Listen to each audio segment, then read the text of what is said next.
Adina Robleski lost her daughter Lynn to suicide in 1979 and set out to learn everything that she could about suicide.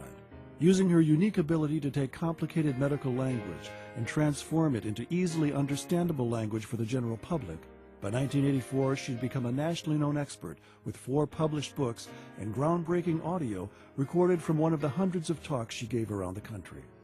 Committed to doing even more, in 1989 Adina invited several suicide survivors to her home in Edina, Minnesota. Soon after this, articles of incorporation were filed with the state of Minnesota, and SAVE was formally established.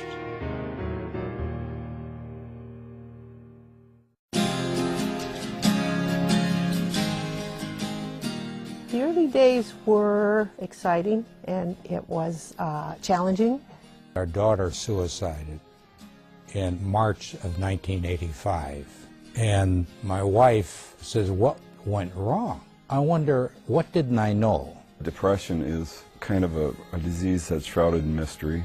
With suicide, it's doubly bad because you feel that you could have done more. It was unacceptable that being reasonably intelligent, rather well-read, educated person, that Amy would die, and I did not have one clue as to what caused suicide or why people kill themselves. When people ask me about suicide, I think the major thing I try to convey to them is the enormity of this problem and how unfortunately common it is. Whether or not he knew he needed help, there's a stigma around young people, especially around young men, for asking for help. When an unexpected loss occurs, you feel this instant loss of control and your world can feel shattered. It's almost like the rug was pulled out from underneath you and there was no floor to land on.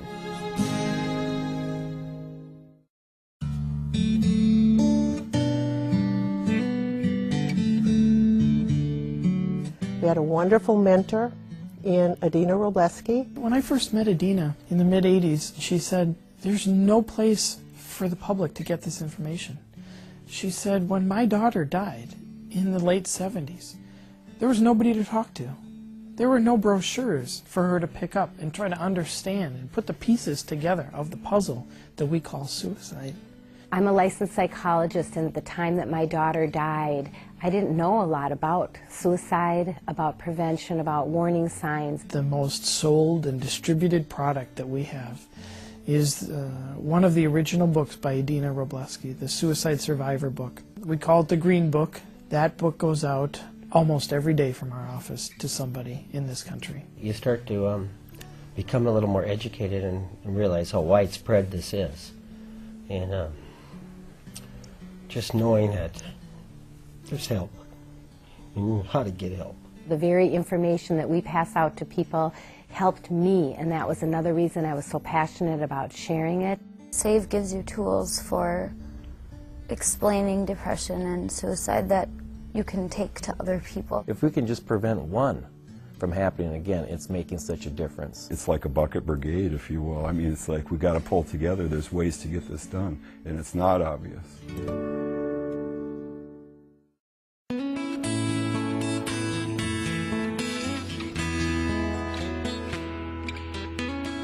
If there are no easy answers, and maybe there's no answers at all in the short run, I think it's important to get people together to talk about it.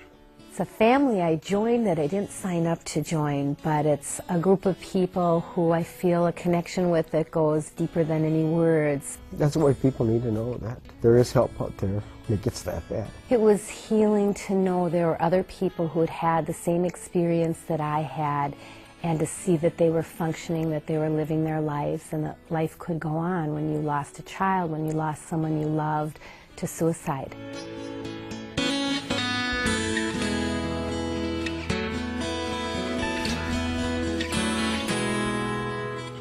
The word suicide and awareness is truly the core issue of SAVE in the original days, and still is. The growth came really very quickly after our first awareness event. And after that event, and we got the word out in a variety of ways. There were probably 200 people came to that event at the state capitol in the rotunda.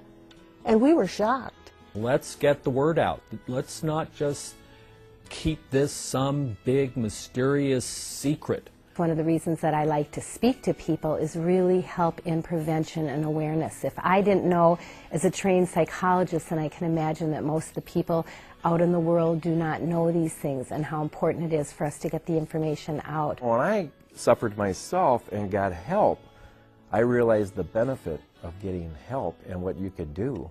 And I just don't want other people to be walking around suffering if there's some help. K. Redfield Jameson says it best. The truth between what we know and what we do is fatal.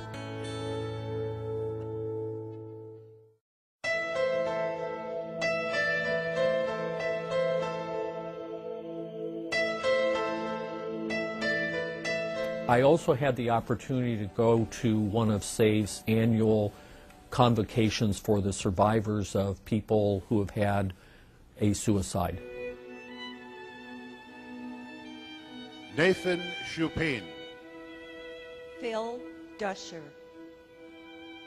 It was one of the most moving things I've been to in my career. And I think that that function of SAVE affects people to this organization in ways that I just haven't seen other organizations be able to do. It's a good way to continue to honor my daughter's memory and to move forward in my healing and to see the changes that have occurred over the years. The place I'm in now is very different than I was in the beginning, and I think that my work has helped me further along that journey.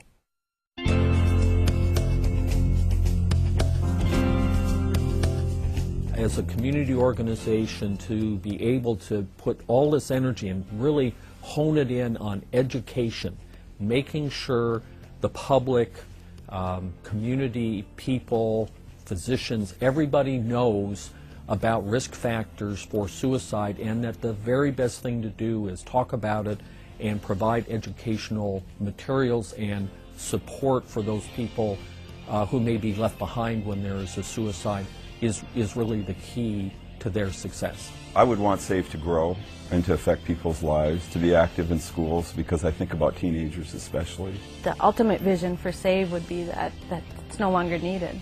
Most of all, what motivates me is the hope. The real hope that I see from survivors. The hope that they can go on. The hope that they can get through this.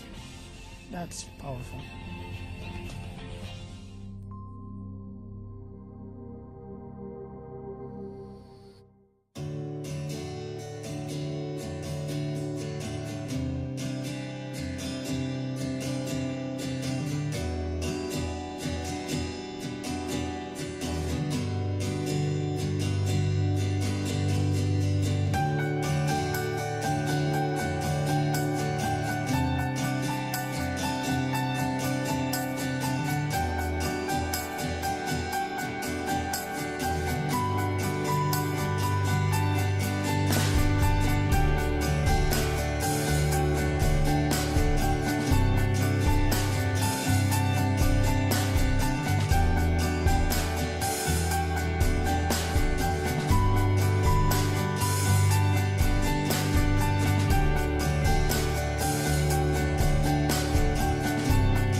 He saves lives.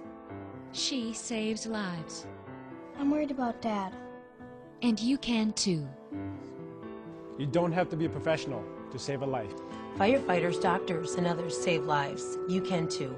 Don't wait. To learn more about the warning signs and how you can help prevent suicide, visit save.org. Suicide Awareness, Voices of Education. In a crisis, call the National Suicide Prevention Lifeline.